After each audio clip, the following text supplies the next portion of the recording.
Assalamualaikum warahmatullahi wabarakatuh. Sebelumnya perkenalkan, nama saya Tiara Arafah dengan NIM 304022000025 dengan dosen pengampu Profesor Dr. Haji Bejo Santoso. Di sini saya akan menjelaskan materi mengenai inovasi remitansi digital, meningkatkan efisiensi dan inklusi keuangan. Langsung saja memasuki materi yang pertama, itu ada definisi remitensi. Nah, apa itu remitensi? Remitensi adalah pengiriman uang dari individu, khususnya pekerja migran, ke keluarga mereka di negara asal. Nah, proses remitansi ini seringkali melibatkan transfer antar bank atau melalui layanan pengiriman uang. Menurut Bank Dunia, remitansi global mencapai 626 miliar dolar pada tahun 2022, menunjukkan betapa pentingnya aliran uang ini dalam mendukung perekonomian negara berkembang. Nah, remitansi ini kan penting bagi perekonomian negara berkembang. Di sini saya akan sedikit menjelaskan mengenai peran penting remitansi di negara berkembang. Yang pertama, ada berperan besar dalam mengurangi kemiskinan. Artinya, mengurangi kemiskinan dengan meningkatkan daya beli keluarga penerima. Yang kedua, ada meningkatkan kesejahteraan keluarga penerima, yang artinya membantu memenuhi kebutuhan dasar seperti pendidikan, kesehatan, dan perumahan. Dan yang ketiga, ada mendukung konsumsi lokal dan pertumbuhan ekonomi. Remitansi digital ini berkontribusi signifikan terhadap PDB di negara berkembang, seperti contohnya Filipina dan juga Nepal. Nah, selanjutnya ada ciri-ciri dari remitansi tradisional dan remitansi digital. Yang pertama, saya akan menjelaskan ciri-ciri dari remitansi tradisional. Yang pertama, ada melalui bank atau jasa transfer tradisional seperti Western Union atau MoneyGram. Yang kedua, ada biaya tinggi. Artinya, rata-rata biaya transfer berkisar antara 5 hingga 10% dari jumlah yang dikirimkan, yang dapat menjadi beban besar bagi pengirim. Yang ketiga ada proses lambat. Artinya, pengiriman uang melalui metode tradisional dapat memakan waktu hingga 3-5 hari kerja, membuatnya tidak ideal untuk kebutuhan mendesak. Dan yang keempat, ada kurangnya transparansi. Artinya, biaya tersembunyi dari kurs yang tidak jelas seringkali membingungkan pengguna, yang menyebabkan ketidakpuasan pengguna. Dan yang terakhir, ada akses terbatas, yang artinya tidak semua wilayah memiliki agen layanan remitansi, terutama di daerah pedesaan, sehingga menyulitkan akses bagi banyak orang. Selanjutnya ada ciri-ciri dari remitansi digital. Yang pertama ada penggunaan teknologi digital seperti aplikasi vintage, e-wallet, dan blockchain. Nah, aplikasi ini untuk memfasilitasi pengiriman uang secara lebih efisien. Ciri-ciri yang kedua yaitu biaya lebih rendah. Artinya, rata-rata biaya transfer hanya sekitar 1-3% jauh lebih terjangkau dibandingkan metode tradisional. Yang ketiga ada transaksi lebih cepat. Nah, banyak layanan menawarkan pengiriman uang real-time atau dalam waktu kurang dari 24 jam saja.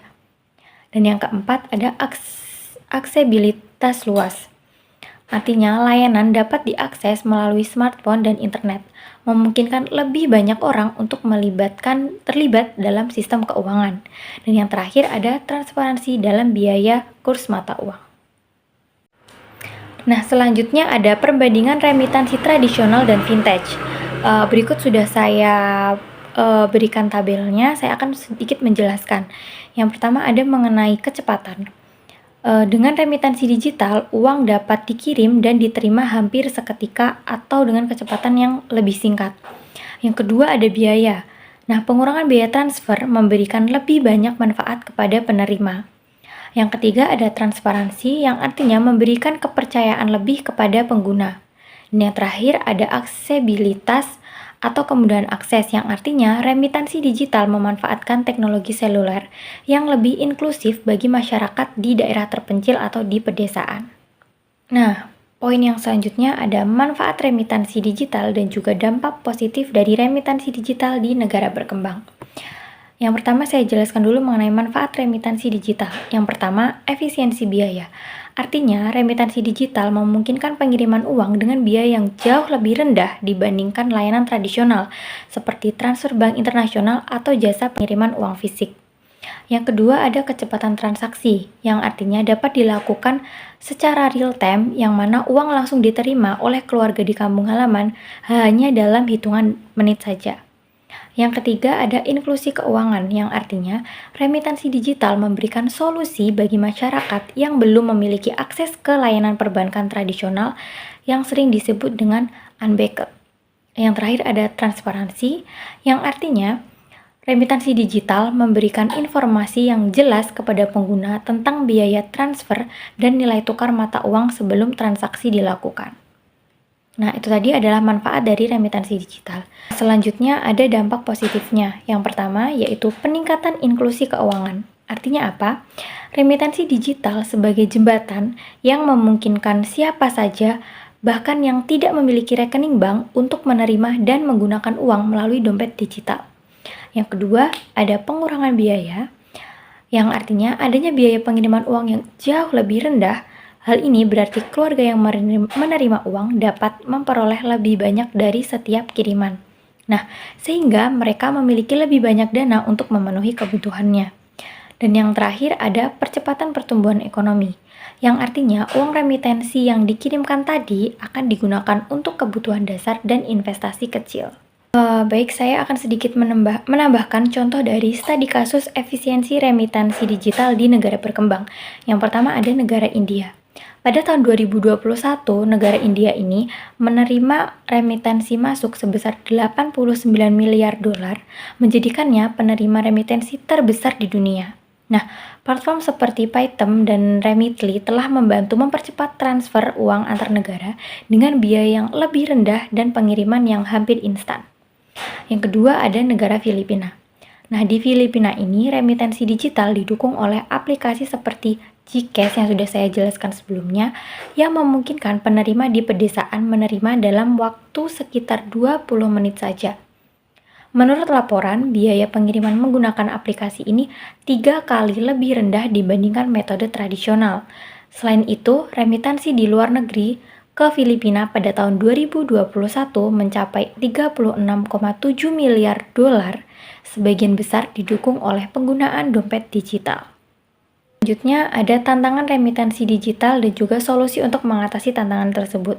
Yang pertama saya jelaskan dulu mengenai tantangan remitansi digital. Yang pertama ada kesenjangan teknologi, yang artinya keterbatasan akses internet seperti sinyal yang lemah atau bahkan tidak tersedia di wilayah terpencil. Tantangan yang kedua yaitu keamanan data. Artinya vintage melibatkan banyak data pribadi dan keuangan pengguna yang akan meningkatkan risiko pencurian data penggunaan dan serangan cyber. Tantangan yang ketiga yaitu literasi digital. Maksudnya tidak semua pengguna memahami teknologi baru, terutama di kalangan usia lanjut atau wilayah tertentu seperti di pedesaan-pedesaan terpencil. Nah, bagaimana cara untuk mengatasi ketiga tantangan tersebut? Dengan 3 solusi. Yang pertama ada peningkatan infrastruktur teknologi, yaitu dengan cara perluasan akses internet dan perangkat digital di pedesaan supaya lebih merata dan pedesaan yang terpencil-terpencil ini lebih terjamah dan juga lebih diperhatikan.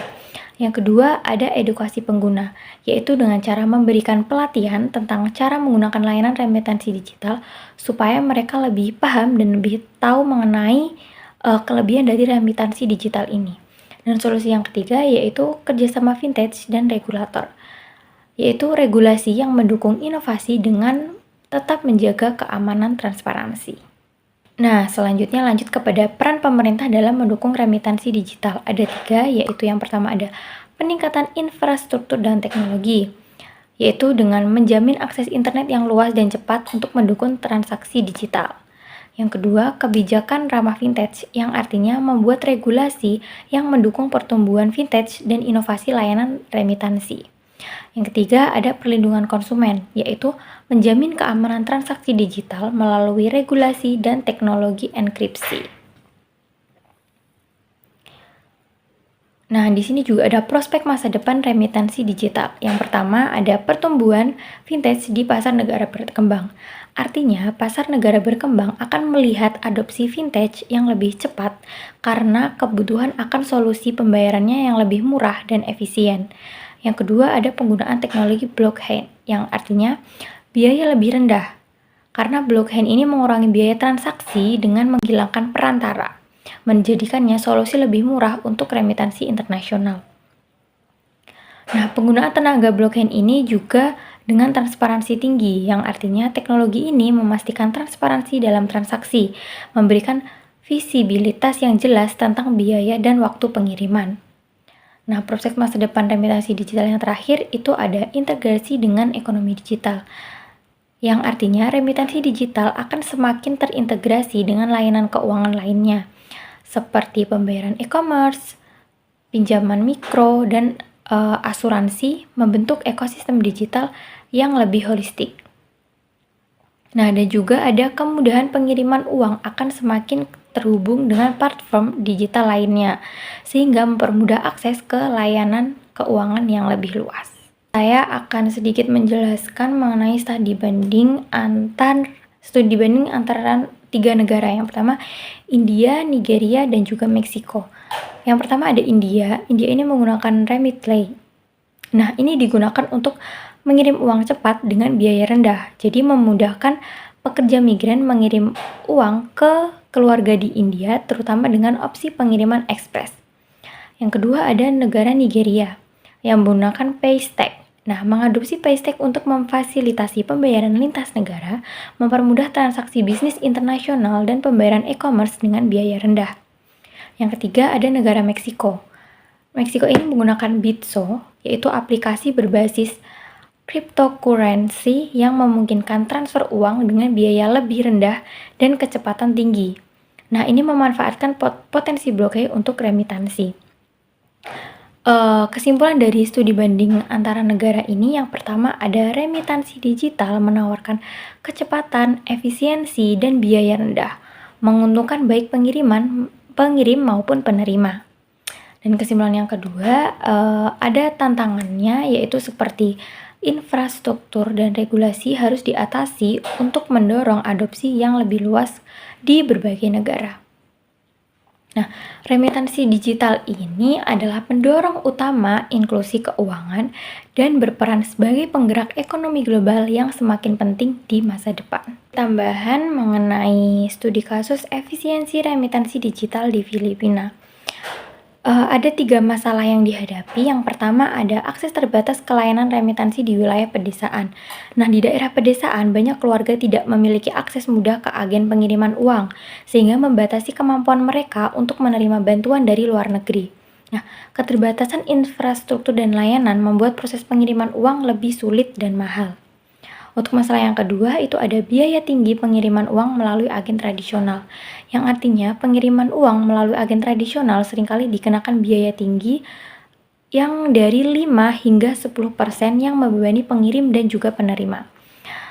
Dan juga biaya ini mengurangi jumlah uang yang diterima oleh keluarga penerima. Dan masalah yang ketiga yaitu prosesnya yang lambat. Nah, pengiriman uang melalui agen tradisional seringkali membutuhkan waktu beberapa hari atau bahkan minggu yang menyebabkan ketidakpastian bagi penerima yang membutuhkan uang segera. Nah, proses lambat ini merupakan proses administratif dan regulasi yang rumit, sering memperlambat transfer uang. Nah, mungkin ada solusi digital dari studi kasus tersebut, seperti yang ditawarkan oleh aplikasi GCash dan juga Paymaya yang memberikan solusi efisien dengan biaya yang lebih rendah, kecepatan pengiriman hampir instan, dan akses yang lebih luas, bahkan di daerah pedesaan. Mungkin itu saja sedikit yang dapat saya jelaskan dan saya sampaikan. Kurang lebihnya saya mohon maaf, semoga bermanfaat. Wassalamualaikum warahmatullahi wabarakatuh.